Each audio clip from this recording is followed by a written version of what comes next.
We are going to look at using the box method for multiplication. You can use a multiplication table to figure out up to your 12 times 12 tables, maybe to your 20 times 20 tables, but we're going to encounter a lot of numbers that are larger and are more complicated. But the box method is an easy way to break it down into questions we can solve easily. I'm going to start with an example of using the box method to multiply a 2-digit number and a 1-digit number. So if I had 8 times 31, I want to start by breaking down my 2-digit number into its expanded form. So if I break this into the tens and the ones, I have 30 plus 1. That's the expanded way of writing 31. And 8 is going to stay the same. So my goal is to multiply 8 times 30 and to multiply 8 times 1 and to add those values together. So I'll start by making a box. Now, I only have 1 digit for my first number, so I'm going to have just 1 row. But I have 2 digits in my second number, so I'm going to make sure I have 2 columns. It will look something like this. Next, I'm going to write my numbers alongside my column. So I'm going to start here with the number 8 all by itself, and then I'm going to put a 30, and I'm going to put a 1. I've written my 0 in pink because when I multiply by a number that ends with a 0, I can solve it without the 0 and then multiply it by 10 at the end to add that 0 back on. So I'm going to look in this column here. I'm going to do 30 times 8.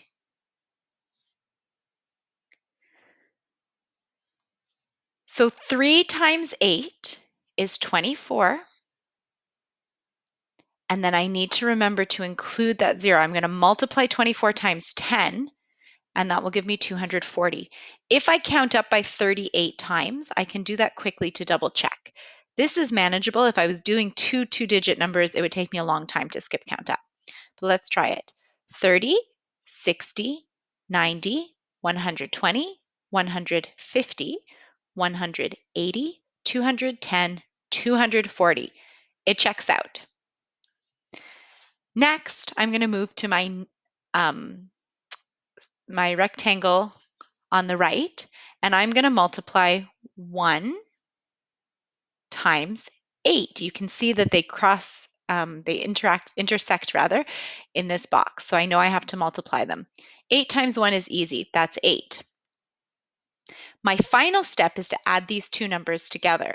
So I end up with 240 plus 8. So I can say that 8 times 31 is 248. And all of these numbers that I multiplied are really manageable. They're either multiples of 10, meaning I can take the 0 off and work through the problem and then multiply it later to put it in the right place value. Or my numbers are always going to be 9 or 8, 7, 6, 5, 4, 3, 2, 1. I'm working on now multiplying single digits in order to get a multi-digit answer. Let's try one here with 2 digits times 2 digits. This number is a lot larger. It's going to be difficult to count up by 4796 times or to count up by 9647 times. Those aren't values that we might even know what comes next without having to stop and add it. So we're going to use the box method. I have 2 digits in my first number, so I have to have 2 rows, and I have 2 digits in my second number, so I have to have 2 columns. I'm going to break these down again. So 47 is the same as 40 plus 7, And 96 is the same as 90 plus 6 in the expanded form. Let's start by putting our numbers again next to each column, and I'm going to use those pink zeros again. So 40 and 7, and I'm multiplying by 90 and by 6.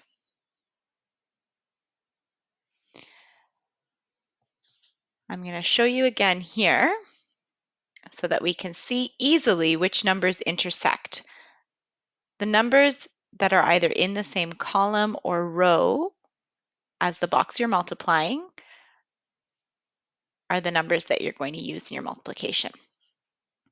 So starting up here, 40 times 90, I'm going to remove my zeros. I'm going to divide each number by 10, and later I'll multiply it back by 10. 4 times 9 is 36. I have to multiply by 10 once to make 90, and again for my 40.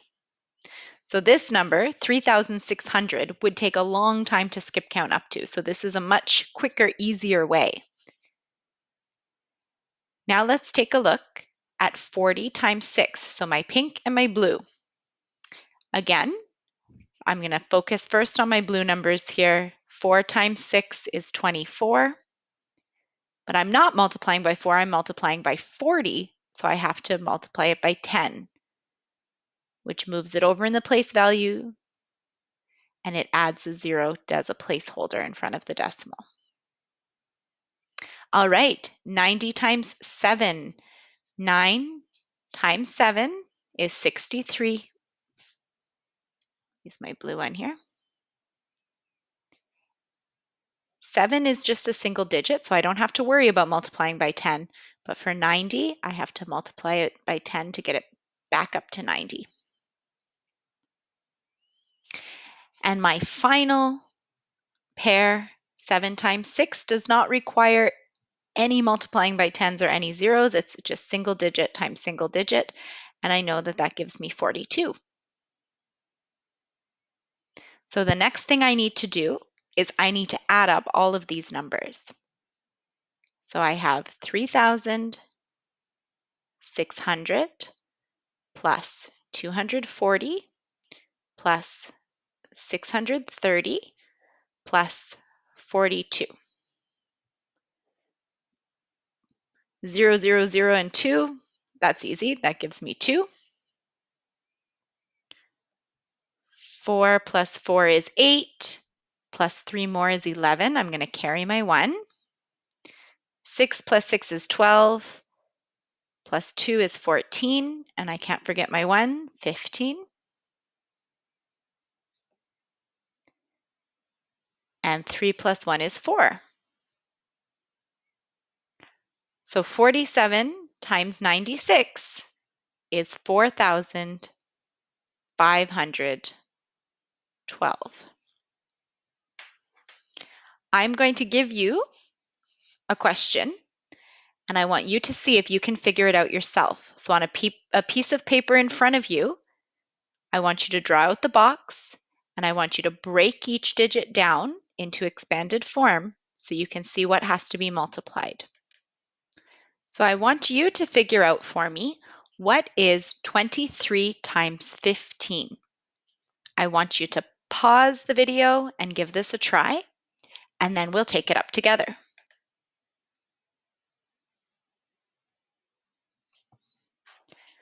Okay, the first thing I need to do is break my numbers into expanded form. 23 is the same as 20 plus 3,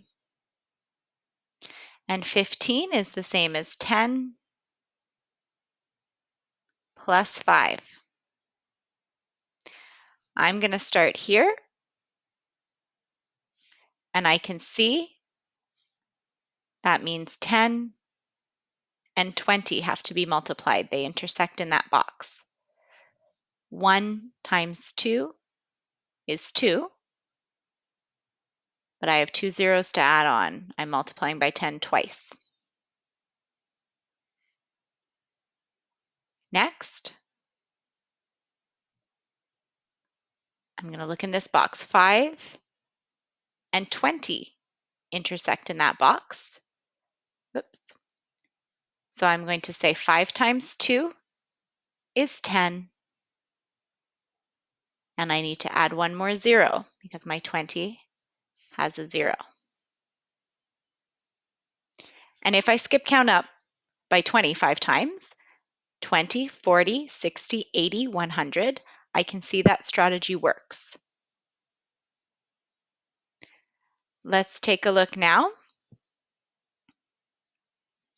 I have 10 times 3. 1 times 3 is 3.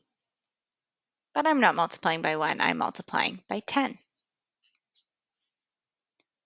And I have my final column, 5 times 3, that's 15. My next step is to add these together. So if you haven't already added them, then pause the video and we'll check our work together. If you've added them, you can keep watching. So I'm going to write all of my numbers in a column. I have 200, 100, 30, and 15. 5 plus 3 zeros is 5. 3 plus 1 is 4. And 2 plus 1 is 3. So 23 times 15 is equal to 345. And you can double check that on a calculator if you'd like. And you'll see that you've gotten the correct answer here.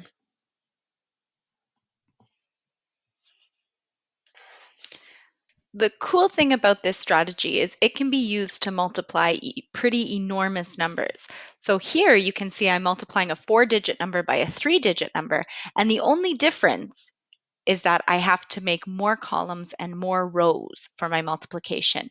But you can see that in each box, I'm still only multiplying 2 numbers together, and that most of my numbers end in those helpful zeros. So I can multiply the first part of the number, and then I can go back and finish multiplying it by 10 to make sure that my values are correct.